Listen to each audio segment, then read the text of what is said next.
matric रो समस्त छात्र छात्री मानक पई ए वर्ष ठारू गोटे बढ़िया है काम कौन है भल काम मैट्रिक रो समस्त छात्र छात्री मानक पई गोटे बढ़िया काम होइछि कौन काम होइछि ना ए वर्ष ठू मैट्रिक छात्र छात्री मानक +2 नाम लेखा पई बुकलेट दिया जिवो जे कि से मानक सचेतन करा जिवो जे दशम शिक्षार्थी को नाम लेखापी कर सचेतन माने जो पिला माने दशम पढ़ुचंती से माने आपरे +2 पढ़िबे आए पढ़िबे तो से मानकु गोटे बुकलेट दिया जाय कि सेतरे सचेतन करा जिवो केमिति तमे माने नाम लेखा करिवो नाम लेखा रे कोन प्रॉफिट रहिछि कोन स्कॉलरशिप बोधे पाइबो ए संबंधी सबु प्रकार सचेतन करा जिवो तमरो मैट्रिक रो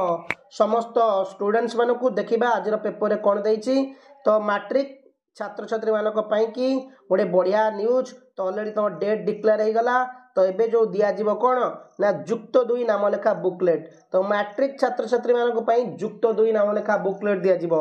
आगो को विभिन्न कॉलेज विश्वविद्यालय नाम लेखा आरंभ हेबो आमे विभिन्न कॉलेज विश्वविद्यालय आगु को नाम लेखा आरंभ हेबो काहे कि ना मैट्रिक रिजल्ट मे मास 25 तारिख रु मे मास 31 तारिख भीतर आसीबार अछि हला दशम पास करिथिया पिला माने रिजल्ट प्रकाश परे आवेदन आरंभ करिवे नाम लेखा प्रक्रिया प्रतिवर्ष भली साम्स पोर्टाल माध्यम रे हेबो जेमति हमर साम स्टूडेंट एकेडमी मैनेजमेंट रे जेमति नाम लेखा प्रति वर्ष करा जाय ए वर्ष मध्य मैट्रिक रो समस्त छात्र छात्री सेही माध्यम ने नाम लेखा करिवे तेरे आवेदन करिबा समय रे शिक्षार्थी किपरि आवेदन करिवे सेति प्रति सचेतन कोन करा जिवो उच्च माध्यमिक शिक्षा निर्देशालय आवेदन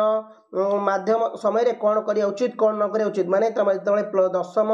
रिजल्ट बाहला परे +2 पाई फॉर्म टी पकेइबो कोन करा जिवो कोन न करा जिवो सेही बुकलेट रे तुमको प्रदान करा जिवो ए नै समस्त हाई स्कूल प्रधान शिक्षक को एक बुकलेट प्रदान करा जायछि माने ऑलरेडी गोटे बुकलेट प्रधान शिक्षक माने पळि आछि मैट्रिक रिजल्ट बाहला परे तुम जत्ते जीव तुम सर्टिफिकेट पई कि तुम स्कूल प्रधान शिक्षक को दिन तुम मानकु डकैबे जा फल से दिन तुम मानकु तुमर हाथ में बुकलेट टी प्रदान करेंगे ये बुकलेट प्रदान करिया द्वारा कौन दशम श्रेणी परीक्षा फल प्रकाश पाइबा परे उत्तीर्ण पिला मानकु युक्त 2 रे ना आवेदन करबा एथिपई साम्स पोर्टाल नाम लेखा कर प्रक्रिया करा जिवो अनेक समय पिला माने एथरो भूल करिथांती पोर्टाल आवेदन केवल भूल न करिए दायित्व रे स्कूल प्रधान शिक्षक जदि पोर्टाल रे भूल करे तार प्रधान शिक्षक उत्तरदायी रहिबे तो केमिति तुम माने अप्लाई करिवो कोन करिवो ए सब ऊपर सेही बुकलेट रे लिखा जायछि नोटिस बोर्ड रे लगा जिबा सर्टिफिकेट देबा दिन बंटन हेबो ए जो कहूनी जो दिन तुम बंटन हो सर्टिफिकेट देवा हो कि तुम प्रधान शिक्षक को दिन तुम डाकिकी कौन करेंगे ना बुकलेट तुम प्रदान करेंगे निर्भुल आवेदन पाई पिला मानकु सचेतन करिवो प्रधान शिक्षक करेंगे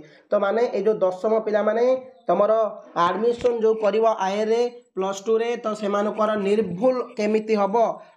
+2 अप्लाई सेति पई तुम मानक पे एक बुकलेट प्रदान करा जिवो एवं सेही बुकलेट रे तमर प्रधान शिक्षक रिजल्ट बाहरिबा परे जो दिन तुम मानक सर्टिफिकेट बंटन करा जिवो सेही दिन से बुकलेट को प्रदान करा जिवो दशमर समस्त छात्र छात्री जो माने